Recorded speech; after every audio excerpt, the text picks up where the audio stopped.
भोजपुरी में खबर बताई और ये खबर के अंदर के खबर बुझाई। तो चलिए शुरू कर जाओ खबर के बूझी।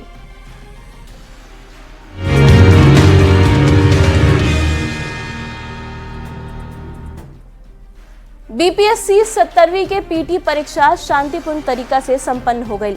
एकमात्र पटना के बापू एग्जाम सेंटर पर पेपर लीक के अफवाह के बाद छात्र हंगामा कैले।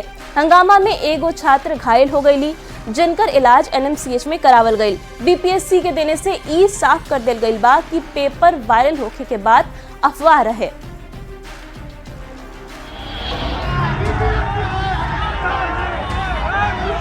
हंगामा के ई तस्वीर पटना के बापू परीक्षा केंद्र के है और लोग एग्जाम दे रहे हैं और हम लोगों को सर ऊपर में क्वेश्चन 12-30 तक नहीं मिला है। नहीं, कुम्हरार के बापू परीक्षा भवन में प्रश्न पत्र वायरल होने के अफवाह के बाद अभ्यर्थी लोग जमकर हंगामा कैले। 4 क्वेश्चन ऊपर से सील थे, क्वेश्चन के पैकेट, और ये सबसे नीचे में जो था सील क्वेश्चन जो था, इसका सील पूरा खुला हुआ था। आरोप इहो बा कि 12 बजे से परीक्षा होखे वाला रहे, बाकी आधा घंटा बाद भी कई गो छात्र के प्रश्न पत्र ना मिलल। जब आधा घंटा के बाद परीक्षार्थी सबके पेपर मिलल तब प्रश्न पत्र सील ना रहे। हम लोग पूछ रहे हैं, कम से कम आधा घंटा बीत गया, पूछ रहे हैं क्वेश्चन कहाँ गया, आ रहा है। उसके बाद हम लोग बाहर निकले तो देखे क्वेश्चन फेंका हुआ है। हंगामा के खबर मिलते पटना के डीएम सहित जिला के बड़ अधिकारी बापू परीक्षा सेंटर पहुंच गए और हंगामा कर रहल छात्र सबके समझावे बुझावे के कोशिश करे लगले। और बाहर भी देखिए न्यूसेंस नहीं होना चाहिए। उस प्रकार से जब प्रश्न पत्र पहुंचाए गए तो वही 12:15 बजे के आसपास लड़कों ने इसे प्रश्न को उठाकर और जो वहां इन्विजिलेटर थे उनके समक्ष से लेते हुए प्रश्न पत्र हंगामा करते हुए बाहर आए, जिसमें कुछ छात्रों के द्वारा ये हंगामा खड़ा किया गया। परीक्षा खत्म भइला के बाद बीपीएससी बाकायदा प्रेस कॉन्फ्रेंस कैलस और पेपर वायरल के बाद के अफवाह बतैलस। हंगामा करे वाला छात्र पर कार्रवाई के बात भी कहलस। वायरल होने का कोई प्रश्न नहीं है, ना सोशल मीडिया पर, ना यूट्यूब चैनलों पर, ना और किसी जगह से इसकी कोई शिकायत मिली है। ना प्रूफ की तो मैं बात ही नहीं कर रहा हूँ, शिकायत भी हम लोग को नहीं मिली। अब सवाल ई बाकी जब पेपर वायरल भइले ना रहे तो फिर हंगामा काहे हो गई। ए पर डीएम साहब बतैलन कि एगो कमरा में 288 छात्र छात्रा के बैठे के व्यवस्था रहे। पेपर के एगो बंडल में चाहे बक्सा में 192 पेपर ही रहेला, बाकी बाचल परीक्षार्थी के पेपर देवे खातिर दूसरा क्लास में से पेपर मांगे के पड़ल, जेकरा के लेके पहले कंफ्यूजन और बाद में बवाल होखे लागल। न्यूज 18 खातिर पटना से रजनीश, अमित, संजय और शैलेंद्र के साथ ब्यूरो रिपोर्ट।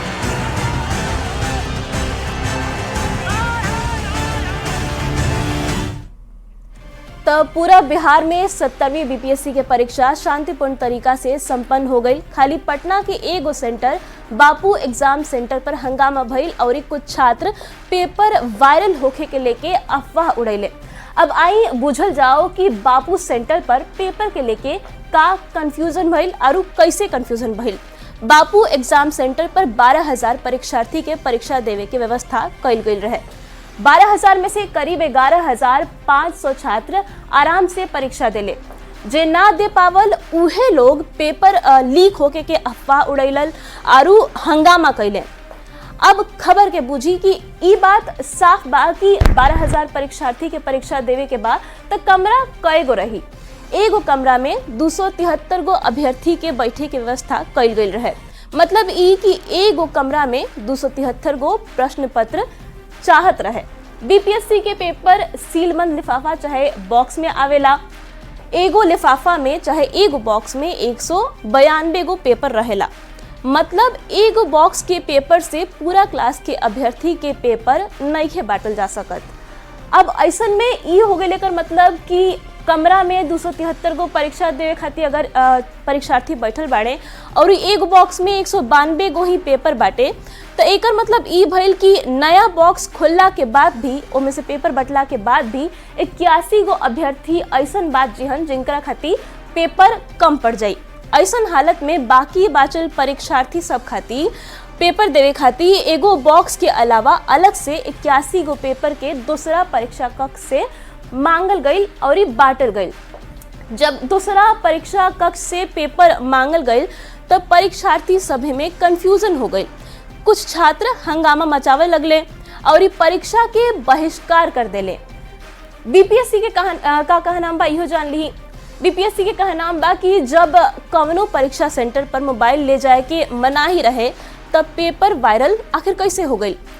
मतलब ना फोन बाटे ना कौनो नेटवर्क बा तो फोटो आखिर खिंचाइल कैसे और ये वायरल कैसे हो गई। अब रौरो मन में ये सवाल उठत होई कि फोन रहले ना रहे, पेपर वायरल भइबे ना कइल, तब पेपर जवन फोटो आयल जौना के ऊ का रहे तो इहो बूझ ली जा। बीपीएससी के कहना बा कि कुछ अभ्यर्थी इन्विजिलेटर से पेपर छीन लेले। एक अभ्यर्थी पेपर लेके बाहर निकल गई। उहे पेपर करीब 1 बजे वायरल कइल गई। अब बापू सेंटर पर हंगामा के लेके का अपडेट बा इहो जान ली। करीब 300-400 परीक्षार्थी हंगामा कैले। हंगामा करे वाला परीक्षार्थी परीक्षा के बहिष्कार कैले।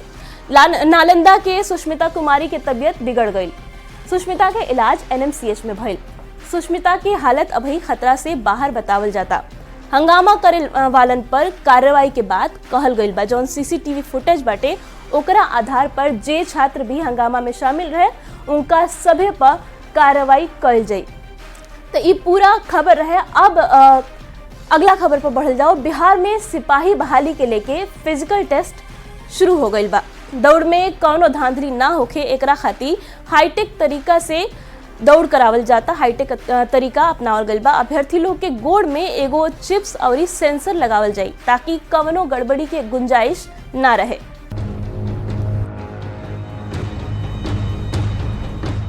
बिहार पुलिस में 21,000 पद पर सिपाही के बहाली प्रक्रिया शुरू हो गई बा। ये तस्वीर पटना के हाई स्कूल मैदान के है जहां अभ्यर्थी लोग दौड़ लगावत बाड़े। अब की बेर सिपाही भर्ती में कौनो गड़बड़ी ना होके एक खातिर हाईटेक तरीका अपनावल गई बा। दौड़ के प्रक्रिया साफ रखे खातिर अभ्यर्थी सबके गोड़ में चिप्स लगावल गई बा और इस सेंसर के माध्यम से सभी के दौड़ के टाइमिंग रिकॉर्ड कइल जाई। सिपाही बहाली में सब कुछ फेयर होके एक खातिर तकनीक के सहारा लेहल जाई। विवेक जी ये बताइएगा कि दौड़ की जो प्रक्रिया है और समय का आकलन कंप्यूटरकृत के माध्यम से हो रहा है। पैर में चिप लगाया गया था, सेंसर लगाया था, क्या था? हाँ, चिप लगाया गया था दोनों पैर में पहले दौड़ने से पहले। उसके बाद दौड़ाया, उसके बाद जो पहले पास हुआ उसका नाम बता दिया और जो फेल हुआ उसके बाद नाम रहता है। हमारे पास हमको भी कल है दौड़ तो उसमें एडमिट कार्ड पर उल्लेख रहता है कि चिप के माध्यम से मतलब लिया जाएगा। हाँ, उसमें लिखा रहता है कि चिप लगा दिया जाएगा, उसके बाद आपको दौड़ाया जाएगा, उसके माध्यम से टाइम बताया जाएगा कि आपको कितना टाइम लगा। बिहार पुलिस में सिपाही के 21,391 पद पर नियमित बहाली के लेके दूसरका चरण के शारीरिक दक्षता परीक्षा हो रहल बा। अगला 3 महीना तक चले वाला यह परीक्षा के दौरान हर दिन करीब 1600 पुरुष अभ्यर्थी के शारीरिक दक्षता के साथ ही उनकर प्रमाण पत्र के भी जांच कइल जाई। पहला चरण के लिखित परीक्षा से चयनित 1,07,079 अभ्यर्थी दूसरका चरण के परीक्षा में हिस्सा लेत बाड़े। शारीरिक दक्षता परीक्षा में दौड़, गोला फेंक और हाई जंप के परीक्षा हो रहल बा। दूरी और इस समय के आकलन कंप्यूटर के जरिए अभ्यर्थी सबके गोड़ पर लगावल गई चिप और इस सेंसर के जरिए कइल जाई। न्यूज 18 खातिर पटना से अमित कुमार की रिपोर्ट। सिपाही भर्ती के फिजिकल टेस्ट में अब की बेर खास इंतजाम कइल गइल बा। ई खास इंतजाम है चिप और सेंसर। ई चिप और सेंसर अभ्यर्थी सबके गोड़ पर लगावल जाई। अब कैसे ही काम करी इहो जान ली जाए, बुझी कि कैसे ही काम करी। सिपाही भर्ती के फिजिकल टेस्ट में चिप के इस्तेमाल काहे होत बा ई बुझी। गड़बड़ी रोके के सबसे बढ़िया तरीका टेक्नोलॉजी है। सरकारी योजना में पहले बिचौलिया पैसा कमात रहन स, अब डीबीटी के जरिए लाभार्थी के खाता में सीधा पैसा पहुंचे लागल बा। अब सिपाही के दौड़ में चिप के इस्तेमाल कइल जाई। भर्ती में पैसा के खेल एकरा से खत्म हो जाई। जे बढ़िया दौड़ लगाई उहे सफल हुई। केंद्रीय कैबिनेट, अब अगला खबर पर बढ़ल जाओ। अगला खबर वन नेशन वन इलेक्शन के लेके हटे। केंद्रीय कैबिनेट वन नेशन वन इलेक्शन माने एक राष्ट्र एक चुनाव बिल के मंजूरी दे देले बा। सूत्र के हवाला से ये खबर बा कि सरकार संसद के मौजूदा शीतकालीन सत्र में एगो व्यापक विधेयक ला सकत बिया। अब बिहार में एह पर सियासी बयानबाजी तेज हो गई बा।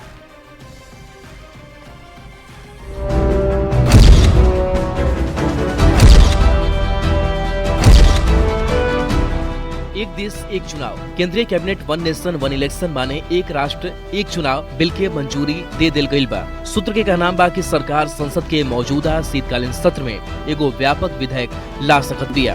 बड़े पैमाने पे जो पैसे लगते हैं, मैन पावर लगता है और जो समय लगता है वो कहीं न कहीं बचेगा।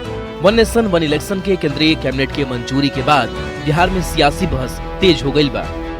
अब जब ये लागू करेंगे तो जो शेष जो बचा हुआ जिनका कार्यकाल होगा कम खत्म करेंगे, या फिर सरकार वन नेशन वन इलेक्शन करवा भी लेती है, बीच में कोई मध्यावधि चुनाव की स्थिति होगी, उस परिस्थिति में क्या असेंबली सस्पेंड रहेंगे, इंतजार करेगा, राष्ट्रपति शासन रहेगा।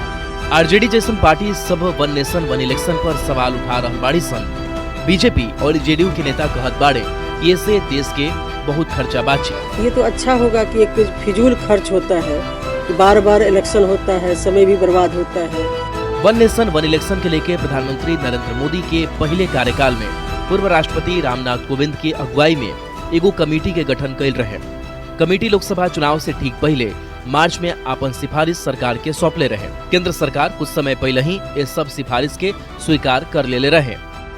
न्यूज 18 खातिर पटना से आनंद अमृतराज के साथ ब्यूरो रिपोर्ट।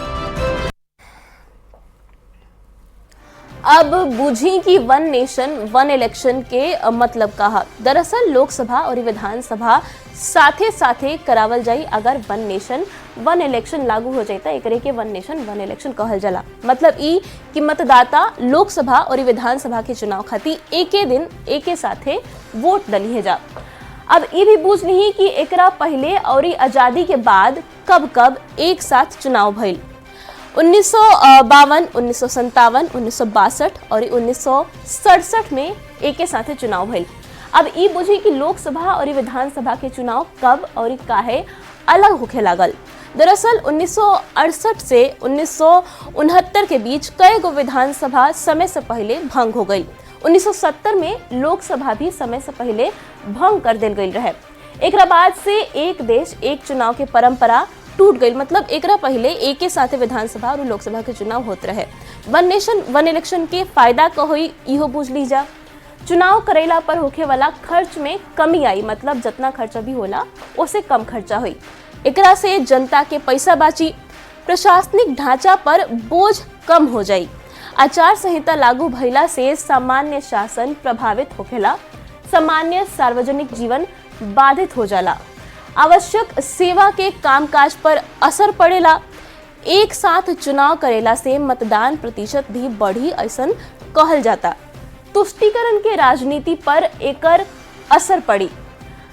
अब ई खबर बूझ लेनी। अब बात ओह वीडियो के कल जाओ जेकरा से पूरा देश के सदमा लागल। समस्तीपुर जिला के रहे वाला इंजीनियर अतुल सुभाष के मौत के बाद कई गो सवाल खड़ा होके लागल बा। अतुल सुभाष के मौत के जिम्मेदार के बा? सिस्टम, कानून की समाज? सुसाइड से पहले अतुल सुभाष एगो वीडियो सोशल मीडिया पर पोस्ट कैलन। करीब 1.5 घंटा के वीडियो में का कहले बड़न उ एक एक शब्द भीतरी से झकझोर देवे वाला बा। रिपोर्ट देखी।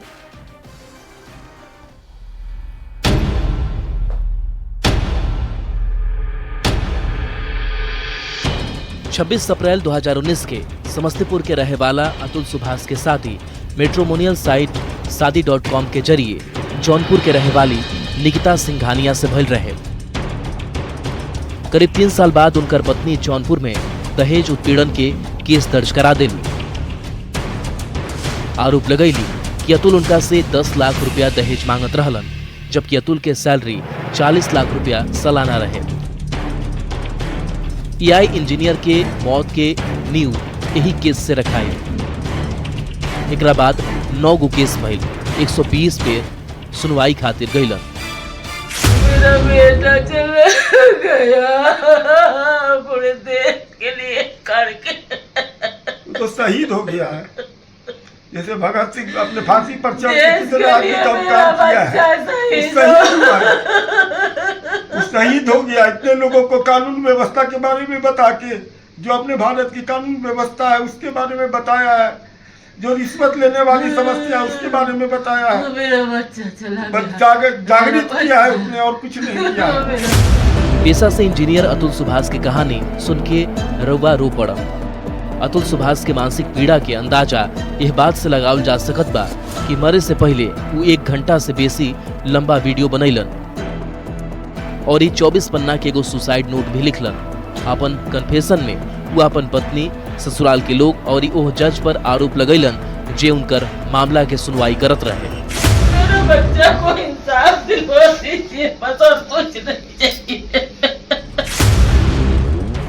सुसाइड से पहले इंजीनियर अतुल सुभाष जवन वीडियो बनैलन उनमें कहलन कि उनकर मेहनत से कमाइल पैसा से उनकर दुश्मन मजबूत होत बाड़े। पुलिस और प्रशासन उनके से पैसा लेके उनका के परेशान करत रहे। तो मेरा मानना है कि मुझे खुद को ही खत्म कर लेना बेस्ट है मेरे लिए, क्योंकि जो मैं पैसे कमा रहा हूँ उसी से मैं अपने दुश्मन को बलवान बना रहा हूँ। वही पैसे मुझे ही बर्बाद करने के लिए यूज हो रहे हैं और ये साइकिल बढ़ता ही रहेगा, है ना। मेरे ही टैक्सेस के पैसे से ये कोर्ट, ये पुलिस सिस्टम मुझे और मेरी फैमिली को और बाकी लोगों को भी हैरास करेगा जो अच्छे लोग हैं। तो जो सप्लाई है वैल्यू का उसी को खत्म कर देना चाहिए। अतुल सुभाष के साथे कौना हद तक मानसिक उत्पीड़न कइल गइल ये पूछे खातिर उनकर आखिरी वीडियो काफी बा। वो अपन वीडियो में कहलन कि अगर उनका इंसाफ ना मिलल तो उनकर अस्थि के गटर में बहा देहल जाओ। मेरे मरे हुए शरीर के आसपास मेरी पत्नी या उसका परिवार की तरफ से कोई नहीं आना चाहिए। तीसरा, मेरा अस्थि विसर्जन तब तक नहीं होना चाहिए जब तक मेरे हरासर्स को पनिशमेंट नहीं मिलता है, तो मेरा अस्थि विसर्जन ना हो। अगर इतने सारी चीजें, एविडेंस और सब कुछ होने के बाद भी अगर कोर्ट, ये जज और मेरे बाकी के हरासर्स को पनिशमेंट नहीं देती है और बरी कर देती है, तो मेरा जो अस्थि है वहीं कोर्ट के बाहर किसी गटर में बहा देना चाहिए, ताकि मैं ये जान जाऊं हमेशा हमेशा के लिए, मैं ये अपना लेसन सीखता रहूं कि इस देश में क्या वैल्यू है एक लाइफ की। अतुल अपन वीडियो में अपन इच्छा जाहिर कैले रहले। वो कहलन कि उनकर बेटा के उनकर माता पिता के सौंप देवल जाओ, काहे कि उनकर पत्नी उनका बेटा के जवन परवरिश दी है वो पर उनका तनिको भरोसा नहीं है। मेरी कुछ आखिरी इच्छाएं भी बताना चाहूंगा मैं। तो मेरी कुछ आखिरी इच्छाएं जो हैं ये हैं, ज्यादा मुझे उम्मीद तो नहीं है, लेकिन अभी भी मैं अपनी वाइफ को बोलूंगा कि उसमें तो कोई वैल्यू नहीं है, मेरी वाइफ में खुद, तो मेरे बच्चे को क्या ही बड़ा करेगी वैल्यू के साथ। मेरे पेरेंट्स को मेरा बच्चा दे रहे, वो उसको बेटर वैल्यू के साथ बड़ा करेंगे। और I think she should have done it with me, she should have given the child to me, but मुझे बच्चे से अलग रख के दुख पहुंचाने के लिए उसने किया है, जबकि उसे भी पता है वो बच्चे को रेज करने में अक्षम है। खुद ही बोली कि मैं बच्चे के पाल परवरिश के लिए पैसे भी नहीं है अगर तुम्हारे पास, तो हमें दे दो बच्चा, हमें मेरा आखिरी अंश है, मेरे माँ बाप को दे दो, वो बहुत नाजों से पालेंगे उसे, और मेरा भाई एक बहुत अच्छा आदमी है, वो भी पालेगा उसे। अपना आखिरी वीडियो में अतुल अपना माता पिता खातिर एगो संदेश छोड़लन। वो कहलन कि उनकर पत्नी के परिवार के लोग पर तनिको भरोसा करे के काम नहीं खे। अगर कभू मिले के बुलावल जात बा तो पब्लिक प्लेस पर ही मिली, ना तो लोग कौनो झूठ आरोप लगा के फंसा सकेला। मैं अपने माँ बाप और भाई को बोलूंगा कि बिना किसी कैमरा के मेरी पत्नी या उसकी माँ या उसके किसी भी फैमिली मेंबर से बिना कैमरा पब्लिक प्लेस के ना मिले। आप पब्लिक केस भी लगाया जा सकता है, कोई भी केस लगाया जा सकता है, तो बहुत ध्यान से अगर किसी भी बात के लिए मिले तो पब्लिक प्लेस पे मिले। बाकी और औरतें होनी चाहिए हमारी तरफ से जो टेस्टिफाई कर सके कि कुछ गलत नहीं हुआ है, कैमरा होना चाहिए, तभी मिले। इंजीनियर अतुल सुभाष खुदकुशी तो कर लेलन, बाकी कई गो सवाल छोड़ गईलन। सवाल रिश्ता से, सवाल सिस्टम से, सवाल जज से, सवाल दुनिया से, अब उनकर परिवार के इंसाफ के उम्मीद बा। Bureau report, news 18। Atul Subhash के मौत के बाद से समाज में एगो नया बहस छिड़ गई बा कि आखिर कानून व्यवस्था ऐसन कैसे बा कि एगो आदमी इतना परेशान हो जाता न्याय खातिर कि ओकर अपने जान लेवे के पड़ल। अतुल सुभाष के मौत के बाद 2 गो ऐसन कानून बा जौना पर सवाल अब उठे लागल बा। ई कानून है दहेज निषेध कानून और घरेलू हिंसा कानून। ई दोनों कानून पर अब सवाल उठे लागल बा। अब रउआ के बता दी कि दहेज उत्पीड़न पर जवन आईपीसी के धारा लागेला उ हटे 498A। एह कानून के ले आवे के मुख्य वजह ई रहे कि महिला लोग पर हो रहल अत्याचार के रोकल जा सके और उनका लोग के उत्पीड़न से बचावल जा सके। अब बूझी कि काहा ई धारा 498A महिला अपराध के लेके ई धारा ले आवल गई। आईपीसी में 498A के जिक्र बाटे। एकरा तहत पति चाहे ससुराल वालन के क्रूरता के अपराध मानल गई बा। क्रूरता शारीरिक और मानसिक दोनों तरह के होखेला। हालांकि अब आईपीसी के जगह भारतीय न्याय संहिता लागू हो गई बटे। अभी कानून नयका भारतीय न्याय संहिता के तहत आवेला। भारतीय न्याय संहिता 85-86 में एकर जिक्र कइल गइल बा। कहे कि 1 जुलाई 2024 से बीएनएस माने कि भारतीय न्याय संहिता आईपीसी के जगह पर आ गइल बा। बड़ बात ई बा कि घरेलू हिंसा कानून में भी पुरुष के संरक्षण नइखे देल गई। एह में भी महिला के ही पीड़ित मानल गइल बाटे। बड़ बात इहो बा कि 498 माने दहेज निषेध अधिनियम पर सुप्रीम कोर्ट के टिप्पणी भी आ चुकल बाटे। सुप्रीम कोर्ट कहले रहे कि सबसे बेसी दुरुपयोग दहेज निषेध अधिनियम और घरेलू हिंसा कानून के हो रहल बाटे। कानून के दुरुपयोग के लेके 2017 में कोर्ट 498A में तुरंत गिरफ्तारी ना करे के कहले रहे और जांच पड़ताल के बाद ही गिरफ्तारी के बाद कोर्ट के तरफ से कहल गई रहे। मतलब ई कि धारा 498 चाहे बीएनएस 85-86 कहीं पर सवाल उठ रहल बाटे। एह कानून के सबसे बेसी दुरुपयोग होखेला ई आरोप लाग रहल बा।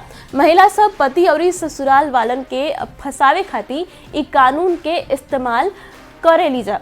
ई आरोप लाग रहल बा। 498A के मामला में मात्र 18% मामला में ही सजा मिल पावल, जबकि बाकी में चाहे तो आरोप साबित ना भइल चाहे मामला के सेटलमेंट कर दिल गई। तो ये पूरा कहीं ना कहीं कानून जौन बटे एकरा पर सवाल उठे लागल बा कि आखिर कैसे एगो आदमी कानून के भरोसा करके न्याय पर भरोसा करके लगातार कोर्ट के चक्कर लगावता, बाकी ओकरा इंसाफ ना मिलल, आखिर में मजबूर होकर के ओकर अपन जान देवे के पड़ गई। खबर के बूझी में फिलहाल इतने, बाकी दोसर सब खबर खातिर न्यूज़ 18 बिहार झारखंड पर वह सभी बनल रही।